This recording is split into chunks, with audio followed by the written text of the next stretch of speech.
White people are constantly being told to check their privilege, which is right because you want to make sure you're getting your money's worth. I think it's important with this white privilege, which is completely pervasive nowadays, and the best stick to beat white people with when they dare have an opinion, should go back to its roots and make sure we know exactly what it is they're beating us with. This goes back to the 80s.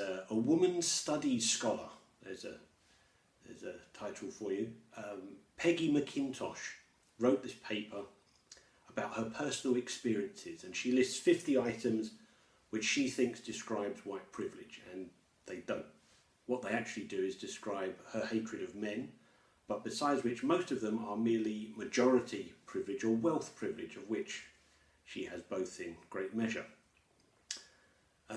If you take this to its conclusion, then what she's really saying is that the Chinese and the Japanese and the Koreans that do well in Asia do so because of their white privilege, not because of their money or their majority status. So good luck selling that one. One of the things that's curious about white privilege is that those people that spend their lives espousing it are also those least creative about doing anything about it. Layla Moran, leader of the Liberal Democrats, says Liberal Democrats are too old and white to impress the voters. She's white, so she doesn't see a problem with that. Keir Starmer wants shortlists for BAME MPs, but not of course for leader.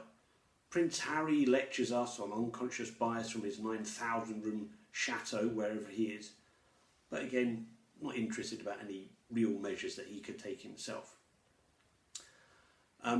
If white privilege existed, you would be able to see it manifested right the way across society. So let's look at some of those things. Education. White should be doing the best in education, right? No. The actually lowest performing demographic in the UK is white Brits. Incredible 29% only. Remember, they want to get that up to 50%. 29% of those go to university. Black figure, 41%. So there you go. It's white privilege on money. Of course, white people earn the most. Actually, they don't. The Chinese and Indians vastly out earning white people, and in the US, much worse picture. Jobs. Obviously, white people must be getting a lot of jobs to pay a lot of that tax. No, they're actually being excluded regularly from jobs. Places like the BBC, the police force, just on the basis that they're white and we want more diversity. In the media, obviously, media depictions of white people are going to be great. No, they're not. Open a newspaper, turn on your TV, listen to the radio, and every single day it's white bashing. And if there's more than about 4 of you together, you have Jon Snow come across and have a hernia on live TV. Free speech. Whites must have great access to free speech. Not really. Not if you've been paying attention the last few weeks. It's okay to basically want to kneecap and abolish white people. But if you think it's okay to be white, you're basically a Nazi and you deserve to lose your job, even though you haven't actually committed a crime. The language itself, which you'd think would be a fan of white people, isn't really. It's evolving to the state where anything attached to the word white privilege, white fragility, white spleen, white extinction anxiety, they're all negative. And the increasing terms they seem to like using, people of colour or BAME, are basically exclusory to whiteness. There's no reason to put in such disparate communities except to say white people not allowed. The government must be on your side. You've got white privilege. Maybe not. Governments are increasingly interested in restricting and interfering with white people. We're told to resist whiteness, abolish whiteness, undo your whiteness. Whiteness courses for undergraduates at universities now, telling them about their racism. Unconscious bias training that Keir Starmer seems so keen to do. Social media, that must be a good one. White people own that, and that must be a great form for white privilege. No. Instagram are very happy to include an undo mute white people button. Think about that. Think about how good that would look if it was some other race. If white privilege is so great and everyone wants to be white, why is it that mixed race celebrities invariably seem to identify as black?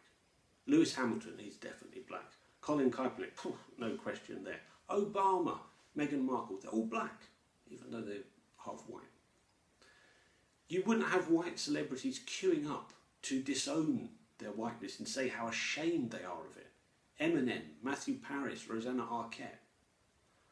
And you definitely wouldn't have white people queuing up to pretend that they were black. Sean King, Rachel Dolezal. There's even a new thing which I'd never heard of until yesterday, where white celebrities are apparently pretending to be black on their social media, black, making their faces and everything look more black, to blackfish. Apparently that's to get access to more followers, which kind of suggests that white privilege is not really doing it for you. What white privilege is really about is two things.